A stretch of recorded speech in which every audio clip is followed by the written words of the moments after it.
Very brief introduction. So I'm Steve Whiteside. I'm the managing editor of news and reporting at WARC. As has been teed up, Mike Wente is joining me today from Verizon, where he is VP of the Creative Marketing Group. And over the next 40 minutes or so, we'll hope to have a broad-ranging discussion that covers many aspects of marketing innovation, and obviously give us your questions too, if you have any as we go along, and we'll try and get to as many of those as we can. So to get started, Mike, I was hoping maybe you could just give us a little bit of background about your career to date, as you've had quite a diverse journey to Verizon, and tell us a bit more about your current role too. Yeah, thanks, Steve. I previously, before joining Verizon, I was on the agency side, working in a variety of creative leadership roles in agencies, from digital media to full service, my whole career. Joined Verizon about 2 years ago, really to bring a creative lens and perspective to how we approach marketing, how we look at the creative product ultimately that we're producing, as well as stewarding the in-house agency and then really looking at how the brand manifests across all the channels. But that's a little bit of my journey, and 2 years, joined during the pandemic. It's been quite a journey, and it's been an amazing learning experience, but also really rewarding opportunity to kind of be a creative on this side, and really the intimacy that comes with being within a brand. That's great. I think we'll come back to various bits of that as we go along, particularly live on brand side and agency side, which I think is always interesting. But to start with, maybe just to frame us up, do you have a sort of personal philosophy of marketing innovation when you think about how you implement that at Verizon, and maybe more generally throughout your career? Are there any sort of guidelines or principles or anything like that that you've adhered to that have served you well? Yeah, I think when it comes to marketing innovation, I think there's one aspect of that which is very much around marketing transformation and how to maybe communicate, reach customers, be able to leverage technology and tools to be able to do it more efficiently and maybe more effectively. And you kind of immediately think of things like RTM, leverage of DCO, or kind of reinventing, getting more D2C or your e-commerce function, and which I think those are all incredibly important. When I think about marketing innovation, I kind of lean more towards what are new concepts and approaches to be able to tell your story as a brand, or to be able to market a service or product to reach them, not necessarily just purely from an efficiency perspective, but more from a almost a creative innovation perspective, and how you can show up and market as a brand a little bit differently than maybe more traditional methods. So those are kind of the two sides that I see as far as when you come in. So as we think of marketing innovation, I immediately kind of go to, how do we start to communicate something like the benefit of the network, which you typically have to tell somebody about, but how can we maybe demonstrate that in a different way for customers to tangibly feel it? And so it leans more into a kind of what I talk about as like story doing versus storytelling. And do you think it's harder as somebody who's interested in innovation to sell in that creative innovation? I think we can often get a little bit obsessed as an industry with the tech and the efficiency and all that sort of thing. But do you think it's a harder sell getting those more creative innovations activated and sort of on their feet? Yeah, I think it can be difficult. I think sometimes, especially when you're asking, I think, any brand to look at doing something in a new way, because especially if there's been great success in the way that it's been kind of approaching. And so I think it just becomes, how do you approach it? Where do you apply, I think, the innovation, and also just new ways of working or new ideas that you want to put into the market, and also just maybe lower some of the risk that comes to like all the eggs are in that one basket and we're going to go all in instead of how do you kind of breadcrumb or kind of dip your toe into it to kind of make it as part of the entire mix of things that you're doing, and also treat it as something that you're learning from. So then next time around, whether it's an amazing success or maybe it isn't, you learn from it to where you can bring it to the next time around when you look at a campaign, promotion, or communication you're trying to put out, that it maybe it's not the 5% of the mix anymore. Maybe it gets more into like the 20 or 30%. And then if that works well, then it gets more into the bulk of it. So how do you kind of use it to learn and grow? Otherwise, I do believe you kind of run the risk of becoming static and, comfortable and not, bringing that kind of challenger mindset to look at new ways of doing things. Yeah, that makes a lot of sense. And I think it's quite a good segue as well into my next question, which is thinking about how does marketing innovation work at Verizon itself? Is there a team that's sort of charged with marketing innovation, or is it a company-wide imperative to do that, or is it sort of a mix of different things? As you can imagine, Verizon is not a small company, so there's I think there's there's an expectation and desire for, I think, each group to bring an aspect of innovation and exploring new ways to communicate or new tools to leverage. I think also it helps to have a specific kind of group within the company around marketing effectiveness and transformation that is looking at how to leverage those tools and to drive more effectiveness and efficiency. Specifically within my team that sits within the creative marketing group, it helps to have, as you look at the specific channels. So when I get into retail, for example, there's a portion of that team that is always going to be looking at innovation in regards to like how to think about that channel. Same thing when it comes to digital or social, but then there's also more of our integrated teams to where we're looking for innovative opportunities as far as how we can kind of communicate. So it's a kind of a longer way to say yes, and you want it to be, part of the expectation with the day-to-day working teams that is working on a specific project, because they know what you're trying to communicate and ideally know those opportunities to be able to look at kind of trying something new. But I think you also need to bring, some of the, the change agents, if you will, or the, people to, be more provocative and saying like, what if we just kind of completely flip it on its head and try this instead? And it really, I think the magic comes into like how those groups all work together. It's obviously been a pretty wild couple of years, as you mentioned at the top. So have you learned anything across those groups during COVID in particular, when sort of innovation became a must for everybody, when you had to completely rethink old ways of doing things? Is there anything that maybe has stuck with you from that period, or any campaigns that you were especially proud of? I think over that period, it kind of dispelled a lot of myths that it's very difficult to like change just ways of working, which I think also in just ways of producing, the ways of communicating. So I think it definitely has opened up more of the aperture of let's try new things. Like we can learn from it, and we can kind of grow and achieve the same results, but maybe even better. And I think that just becomes more about how we're working. Look, I'm doing this call from my home today versus in the office. But I think when it comes to the work itself, I think that mindset has bled over into that too, and the creative product that we make. I think the thing that we've gotten, very adept at is how to pivot and how to adapt as new challenges come up. Obviously, the pandemic was a major one for all of us, but I think we run into these all the time when it comes into what's happening in the market, what's happening with a competitor or a new product or something even kind of culturally that's going on that kind of requires you to be comfortable kind of shifting from maybe a game plan that's been in development for months or even years, and how to be able to kind of make that happen.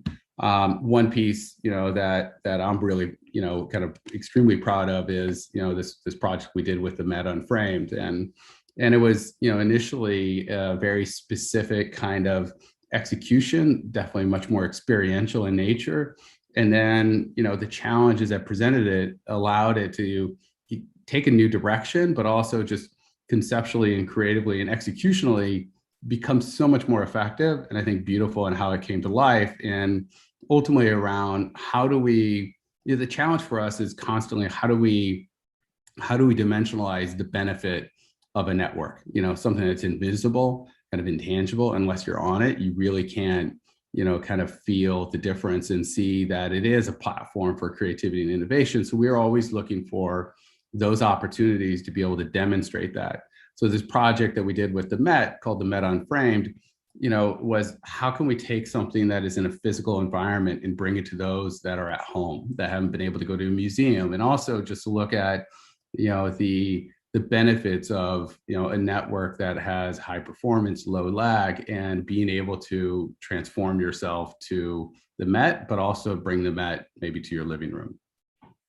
Yeah, we've got a little bit of a video to watch for that one, so it'll stretch the limits of my technical capability, but I'll try and share it with you now. So hopefully we can watch that, and then yeah, it'd be nice to talk a little bit more about the strategy behind it. So so here we go.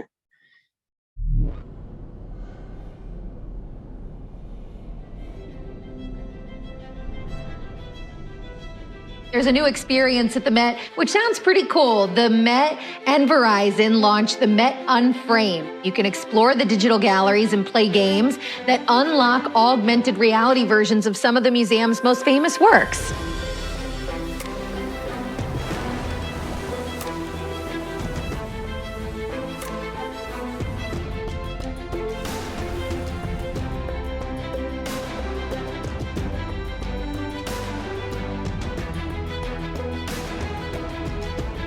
I love what you've done to the museum to make it accessible. This gives the average person a chance to get a good poke around the Met without going anywhere.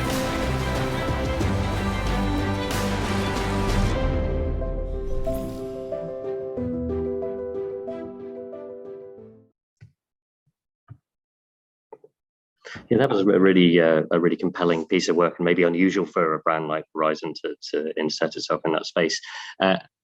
Was it an especially complicated campaign to sort of get from start to finish, or was it one of those that it's all kind of fell together quite easily for you?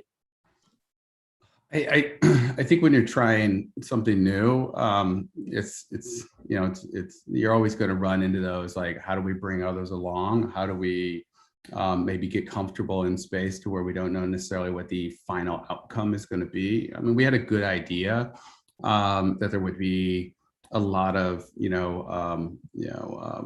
attention and desire to participate. Also, just I think the museum space is kind of speaking of marketing innovation or innovation, it hasn't really evolved in that kind of customer experience or people just visiting a museum. So we knew there would be a big strong desire for it.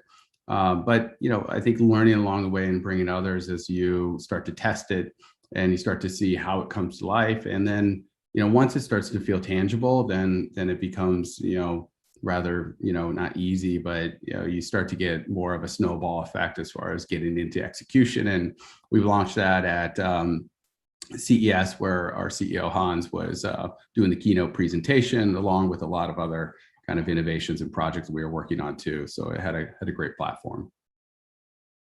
Never hurts when a CEO gets involved with that sort of thing, so that's always quite helpful too. But no, that's a really great piece of work. And when you're measuring innovative campaigns like that, do you use similar metrics that you would use for sort of the more bread and butter stuff you do, or are you thinking slightly differently about what success looks like when you're trying something new? I think when it comes to elements like brand lift, what was the after somebody experienced it, what was their perception of our network versus, before? I think those things all still hold true. And I think it's important to be able to have some baseline, continuity from how you measure other work that you do. But there is some stuff that, becomes relatively difficult when you get into new kinds of work that is new medium that you can't measure exactly the same way. Like this one, for instance, had a significant amount of earned media that was applied to it that maybe you typically wouldn't have had with a more direct promotionally led program. So you have to kind of factor that in as far as a KPI. Is that something we were expecting?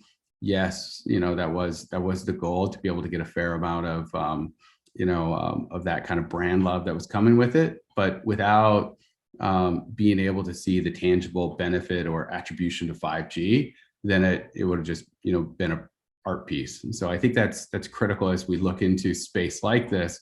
How do you make it relevant for the brand and what you ultimately want to get out of it, sometimes that might be, we're looking for a different way to be able to communicate and engage. And all right, what do you learn from that to be able to kind of apply, kind of moving forward?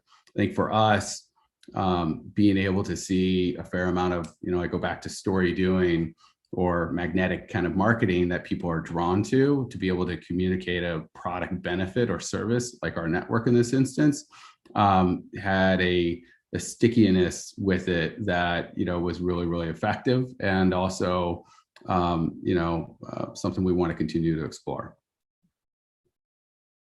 We touched at the top of the interview a bit about your agency background and having switched over from agency side to brand side. What do you think some of the big differences are in that area when it comes to marketing innovation? Now you're actually working for a client rather than at an agency. Maybe I'll be a little broader here than just purely innovation, but hopefully I'll bring it back full circle. I think a lot of, what I was really drawn, in coming to work at Verizon specifically was the opportunity to be able to look at this kind of work. And I think on the agency side, you have tremendous perspective from your vantage point in kind of working on a piece of business, but it kind of lacks the intimacy and the business knowledge that comes with it. And so, my desire in coming over and what I was excited about was, not just kind of having what the business and the brand was needing to do or needed to communicate in a brief, but being up to it, all the way to my neck and like what it is that we want to communicate, what is the challenges that we have, and knowing every aspect of the brand. As a creative, when, I'm always like extremely interested when it gets to, how does that brand show up from, the receipt you get when you purchase something all the way to like the Super Bowl and everything in between. Because I find if you kind of keep that focus and attention across that entire experience, but also how the brand shows up, like all boats rise, including opportunities for innovation. And so I also believed, when you're in-house, when you're within a brand, you can find those other like-minded individuals that are looking for areas to experiment, also to be able to try something new and do something that sometimes defy convention. Whereas I think if you're externally, that, it needs to be a specific kind of brief or ask, or you're kind of challenging something from a different point of view. It's not to say either one is maybe better than the other. I've just done the former a lot. So I think it was just an interesting standpoint to be able to come internally. The other thing, just for me personally, as a creative coming into, this world, it's, what I do love is the intimacy that comes with it, but there's also this aspect of accountability that comes with it too, that I think externally you could work on one piece of business and then you're going to go sell gum the next day or shoes the other. And I think have that accountability to where the decisions of what you're trying to make need to be really grounded in what is the business trying to do, and also knowing like you got to wake up with it tomorrow. And I think that's a responsibility factor that I enjoy, and but it's not for everyone too. So. And as somebody who's got that agency expertise, what role do your agencies play, and maybe your media partners and things like that, in helping you innovate? How do you look to them to help you there? Yeah, I think, our agency ecosystem, all of our partners are extremely important to, bring that outside in perspective. I think admittedly, there's some cases where, as any brand, you can kind of get very focused on what your goals and priorities are, your world. And I think needing, that someone to come in and always challenge, like, well, what if you think of it this way, or take learnings from maybe another brand or piece of business that they've tried something that could be applicable to a challenge that you have. And so I think that perspective is tremendous. And, and I think it's, it's also just like a, responsibility to have as a partner and working on something, not just to take only the brief or the execution that you're being asked for, and being able to look at, well, what if, and I think having a good relationship and, having some familiarity with what the challenges are important to be able to bring that. So it's, it's appropriate, but perspective and, kind of looking at different ways to be able to do stuff is, imperative. So yes, give me some of that. Yeah, no, that's great. Do you think your agency experience has helped you be maybe a better client? I know that a lot of agency folks are often find themselves getting very frustrated. So do you think the fact you've worked on both sides of the aisle has sort of helped you be a good client to your agencies? I work with a big marketing department that has a lot of those relationships. It's not like everything, that I'm involved heavily on many of those, but I guess the short answer is I would hope so.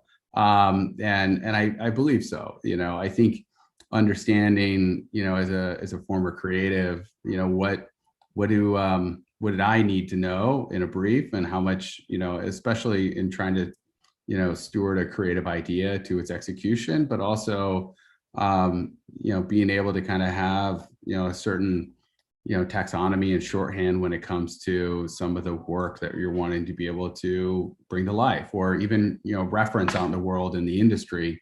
I think it does help. In many cases, being able to have that connection point or relationship can help maybe unstick some things that maybe get kind of stuck, and I think that naturally happens depending on, what the brief is or the challenge, or if things need to change, or depending on how many people are in there. It's a long answer of saying I believe so, yes. A long answer, but a good answer, so that's good.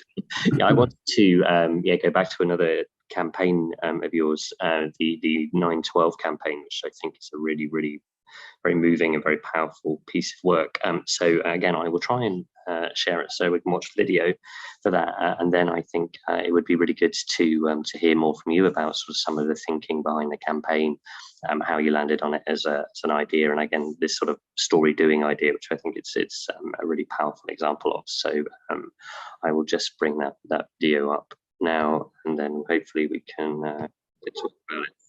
Started a little early there. Hold on. Two things at once is clearly way beyond my capability level, so that's always good to find out about yourself. All right, here we go.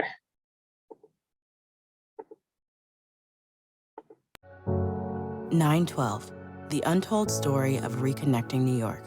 A tribute to the 14,000 Verizon employees who risked their lives restoring service to New York in the days, weeks, and months after 9/11. A live virtual event exclusively for Verizon employees, using the latest form of communication from 2001, texting. With new texts every hour at the times of day they actually happened 20 years ago. This one-day, real-time, immersive MMS experience created a multimedia platform out of existing applications, leveraging every native tool within a text conversation. Using videos, photos, voice memos, WebGL, AR, immersive phone calls, and SMS messages. A story that's never been told in a way that's never been done, honoring the Verizon employees who ran towards a crisis to reconnect New York. You're doing great on the toggling, Steve. I really appreciate that. Yeah, no, I definitely feel like I'm not quite as evolved a human being as I thought I was. But yeah, no, it's a really, really fantastic campaign. Could you tell us a bit about the background, how it sort of came to be, how it sort of was developed? Because I think it's such a powerful piece of work, and certainly maybe not something that people would immediately have leapt to for Verizon, but obviously a really big part of what you guys do.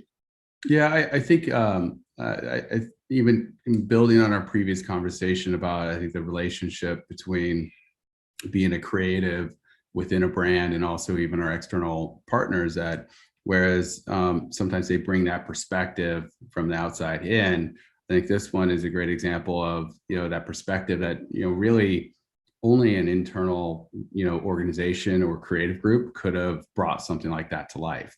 And, it wasn't a brief or here, go make this thing. I think the amount of kind of sensitivity around a subject like that and how to bring it to life, would, I think it would have been very difficult if I was back in my agency days and I was external trying to be able to produce something like that. The history behind it too is, my main office that we come into in our, headquarters in, downtown Manhattan, right at 140 West Street, which is right next door to the towers.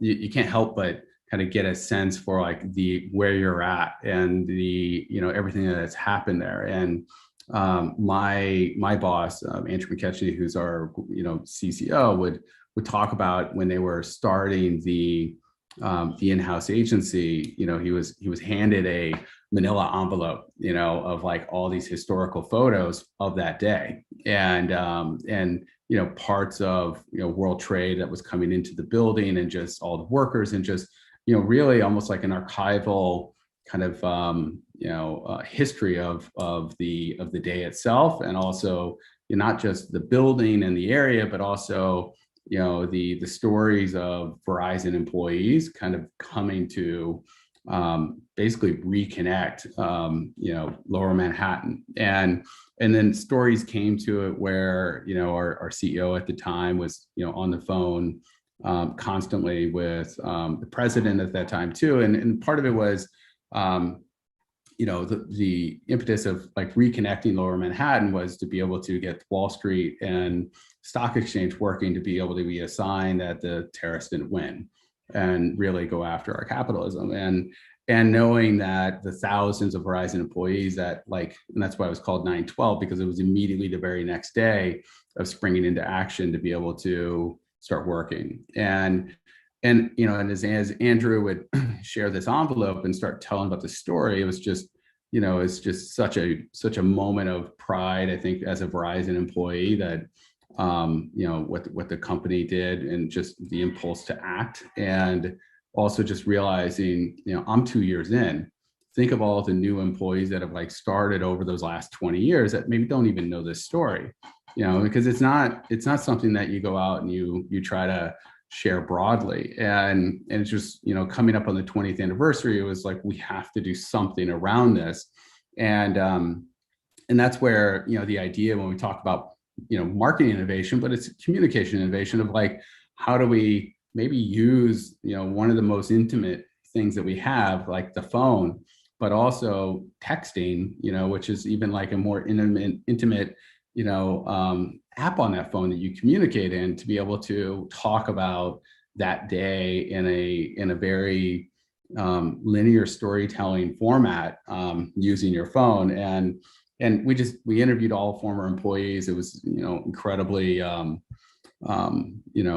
just proud campaign to work on and bring to life. But it was really challenging to be like, how do we want to tell this story? And that's where this thought of let's not just do one post or a video, let's do many texts throughout a 12-hour period on one day, the time of day when things happened, everything from, Secret Service calls to, AR experiences, to be able to look around the building and the damage. It was really, as you talk about before, how do you, go execute something like that and bring it to life. And then you add put the added layer of the subject matter that you're dealing with. It makes it even more, rewarding, but also kind of challenging as far as how to navigate that.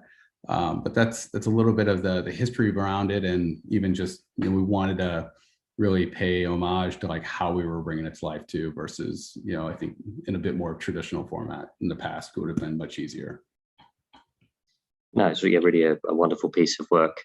I think one of the interesting link points between that and the campaign with the Met is that there's always risk involved in marketing innovation, whether it's creative innovation or whether it's sort of technological. But how do you sort of build that culture of being brave and being willing to take a risk and sort of taking those big swings sometimes? Because obviously the impact can be great, but it can be difficult to encourage, particularly in large organizations, that kind of appetite for doing something a little braver and a little outside the norm. Yeah, I think sometimes it can be paralyzing if you treat it like it's all, meaning it's the it's an all or nothing kind of execution or thing that you're bringing to life. Whereas, in that last piece for 912, it was an internal piece.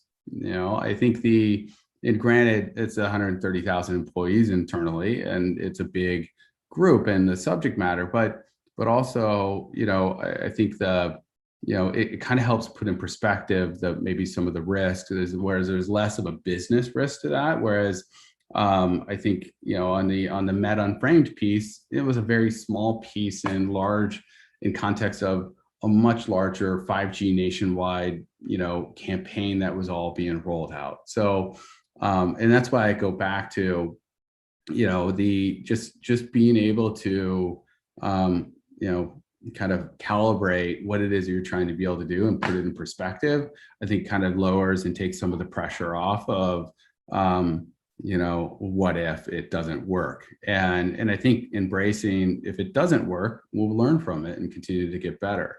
I'll be honest, like different groups and different kind of, campaigns or what it is that you need to be able to get across are going to be better for it, versus something that maybe has, a lot of, riding on it. So I think it shows that you can always find something to be able to look at as a way to be able to, experiment, but also bring a little bit of innovation, even to like an employee only kind of, piece that goes out. This is a slightly nebulous question, so apologies in advance, but I'm interested in, when you're approaching innovation, how much of it is kind of reliant on a bit of instinct or gut feel or something similar? Because I think we can often get sort of caught up in process and metrics and these sort of hard indicators of where to go. But is there a role for that, sort of either whether it's experience or just gut feel or something you built up over time that sort of gives you a feel that this might be something that's worth doing or trying? I think gut feel, I think in a little bit, we're talking about subjectivity when it comes to, the creative idea or concept or the expression of that. And is it good? Is it something unique? And will people respond to it? And that's kind of an intangible thing to put your arms around. You can always, did it communicate X, Y, and Z? Is it answering the strategy from that perspective? Is it on brand? Is it the right tone, et cetera? But I think that at the end of the day, as far as, is it a concept that people are going to, respond to? And is it unique? I think it is a certain amount of creative perspective that comes from it. And hopefully my days on the agency side has also kind of helped to be able to say, as far as like creative taste, does it live up to the craft that, we want as a premium brand? Is it something that hasn't been done before? Those are some of the factors that, I think experience, but also just taste level contribute to. In regards to innovation, I think it's dangerous in some cases because you can lead with the technology if you're not careful.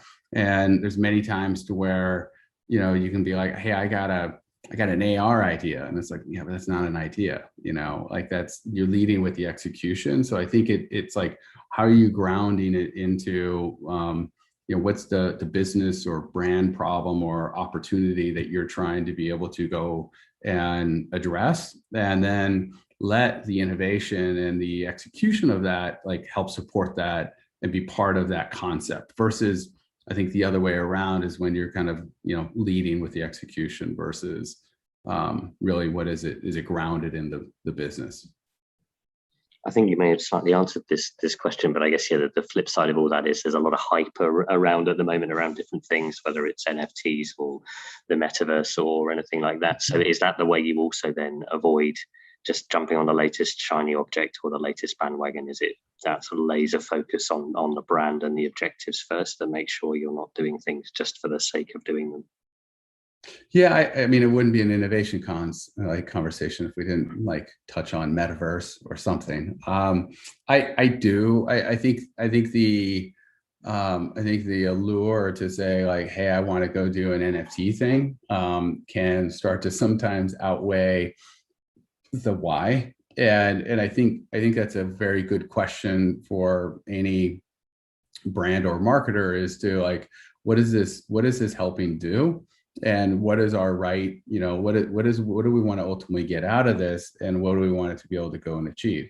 Now, if for instance, if you want to think about how to, reinvent loyalty in something that is, different than just an app or an email, and maybe it's through new technology like NFT, great. Like, it allows you to, but you have a specific objective that is kind of leading into what you want to do with it. And I think the metaverse is very similar in the case of what is it that you want to be able to create within that space. Now, I'm not saying that you shouldn't go and experiment and look at ways and places that your brand should show up, but I think be intentional about it is all I'm asking for. So obviously in all those areas, very interested from a Verizon perspective, as you think of the network and blockchain, NFT, et cetera. None of it's possible without the pipe that it's all running on, or the network, if you will. And we believe we have the best network for that. So clearly those are all spaces we're going to want to play, and but we just need to find the right intentional way of being able to do that, versus just we're going to throw up a signpost in metaverse land. There's a worrying number of those around. We've only got a couple of minutes left, so I wanted to close our conversation by maybe talking about some areas of innovation that maybe you're particularly excited about at the moment, where you think there are particularly interesting possibilities that may develop in a sort of near to medium term. I don't have a clean answer for that, but I think I'm really excited about the convergence of physical and virtual worlds, and I think the potential that can start to bring to life for customers, people, experiences, et cetera. And I think we've gotten our full taste of like tuning into virtual concerts over the last 2 years. I think though, as physical ones come on, it's more of like, all right, what is that interrelationship between the two? And not from a concert perspective, but just meaning more in just worlds. As you look at gaming continue to take off, what does this mean for things like AR in real life games everywhere you go through your phone, and just how those things start to converge, I think is going to be really, really exciting, and something that I'm excited to see where it goes. I still go back to our last, just a moment ago, my point on the NFTs and metaverse is just being really intentional about how a brand shows up and what is it trying to achieve. So, but it's definitely more fun. And are there any of the sort of much hyped technologies around that you think it may be a bit more sizzle than steak? Anything that you're maybe not so tempted by that's out there at the moment? Not yet. I think it's too early to say which one's the vine of the group or not. But I think everything is viable. I think only time's going to tell like which one is going to judge out. But I don't have a firm point of view about which one is maybe a short-lived. Well, that's us right on our 40 minutes, Mike. So thanks so much for talking today. I really appreciate it. It was great to talk about that with you. This was awesome, Steve. Thank you both. Thank you. I still got goosebumps from the 9/12 video. So I'm like, that was crazy. Thank you so much.